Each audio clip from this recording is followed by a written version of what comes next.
Sanibonani, sesibuyile futhi. This time sizokwenza the third law of exponents.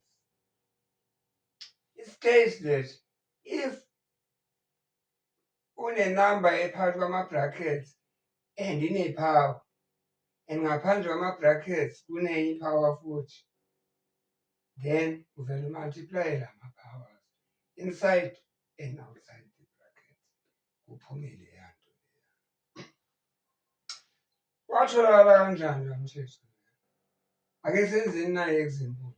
Ngizothi 4 to the second power bracket konke lokhuyana to the third power.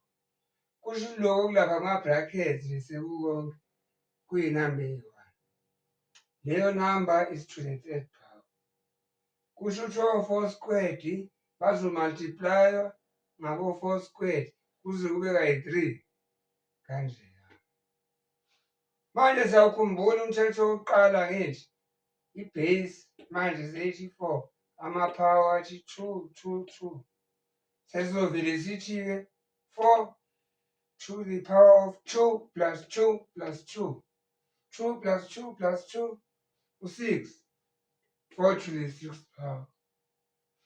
Kanti-ke besingayiseva nje isikhathi sishaye i-shortcut sele sithi 4 to the 2 times 3.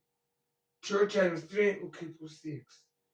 Besovele simthole leya 4 to the 6th power kanje kalula.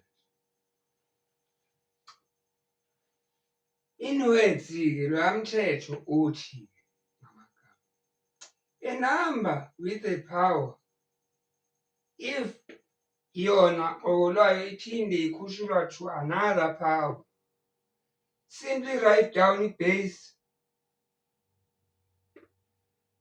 then multiply lama-exponents le ngaphakathi nale ngaphandle kwama-bracket. Simple, ne? Next lesson-ke soqhubeka nomthetho wesi-4. Bye bye.